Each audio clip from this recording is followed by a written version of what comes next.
The biggest thing we've got to remind people is the police can't be at any location 24 hours a day, 7 days a week. The neighborhood, the neighbors know what's going on and they see what's happening. They don't have to be afraid to call. They can call anonymously or they can call Crime Stoppers, but we need the information. If we don't know there's a problem, we can't go in and help fix it. But if they're willing to assist in solving the problem, and by doing that, they're going to call the police or call Crime Stoppers, let us know, we'll come in and help them. We're more than willing. That's what we want to do. And when we work together, we get results like we did yesterday. Yeah, I guess it really comes down to community empowerment, doesn't it? Of course it does. They have to decide on their own that they're not going to put up with it anymore, and when they decide that they're going to take back their neighborhood, in some incidents, that's what's happening, we're there to help, and we'll work together to do that for them.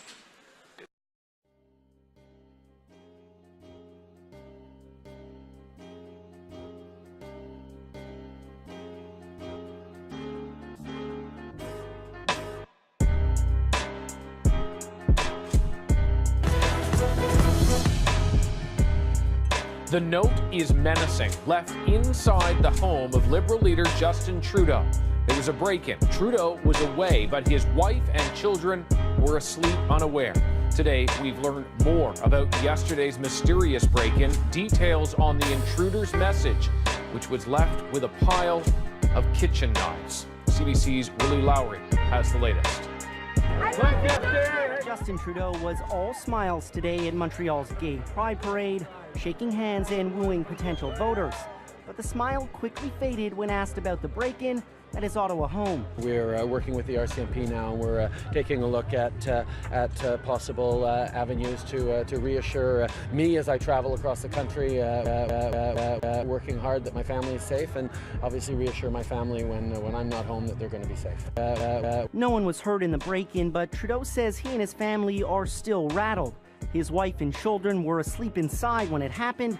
It's not clear if anything was taken, but a letter was left behind. According to a CBC police source, the note was placed on top of a stack of household items, including kitchen knives. The message on the note: these items could have been taken, but they weren't, so you should consider locking your door in the future. Trudeau would not comment on the letter. No, I'm not going to talk any more about the details. We'll allow the RCMP investigation to continue. While Trudeau spent much of his childhood surrounded by RCMP protection, his current position as leader of the second opposition party does not require it. I think the most probably alarming part of it is an individual left a note and nothing else was done. So from that aspect, that is disconcerting and something that I think needs to be reviewed. We tried to contact the RCMP to see if their protective policy toward Trudeau and his family has changed in the wake of the break-in. They've yet to respond to our request. Willie Lowry, CBC News, Montreal.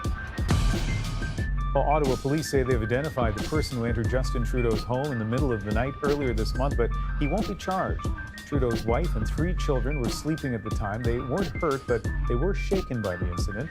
As Julie Van Dusen tells us, investigators are convinced it was all a mistake. This morning, all was quiet at Justin Trudeau's home in the upscale neighborhood of Rockcliffe Park. Pretty safe neighborhood, or? Totally safe. RCMP could be seen patrolling the street.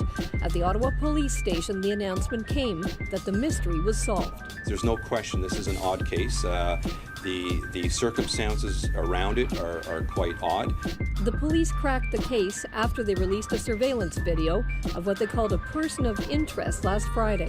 He decided to come in holding that newspaper in hand to the front desk here and say, "It looks like this is me. I think I did this." The 19-year-old was very drunk that night and, according to police, entered the Trudeau's home in the early morning through an unlocked back door by mistake. He believed he was entering into the proper residence of his friend. Once he realized his mistake, say the police, he felt remorse and wrote a note warning the homeowners to lock their doors. He left kitchen knives on top of the note. He thought he was doing the right thing by leaving a note and apologizing, and he thought that would probably be the end of it. Trudeau's wife and 3 young children were at home at the time of the intrusion. Trudeau was away for work. The idea of someone in the house while my family was sleeping and I'm away working is very distressing. Trudeau often wades into crowds to mingle with Canadians. He was given RCMP protection at a rally last week following the break-in. Ottawa police say the break-in was not related to Trudeau personally. There was no malice. They say the man won't be charged. This individual entered a house where he thought he was at the right residence, so he wasn't targeting Mr. Trudeau. This neighbor thinks there should be some punishment. Community service, for example, might be a way of saying, think next time before you drink that much, and frighten people so much that they're afraid to stay in their own home.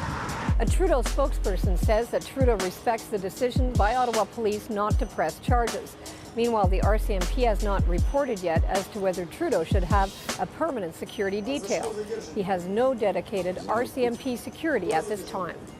Julie Van Dusen, CBC News, Ottawa. В народе как называют ширка. А что вы употребляли? Да. Давно употребляете? Около 5 лет. У вас были наркотики? Да, у меня было с собой. Ну, куб ширки.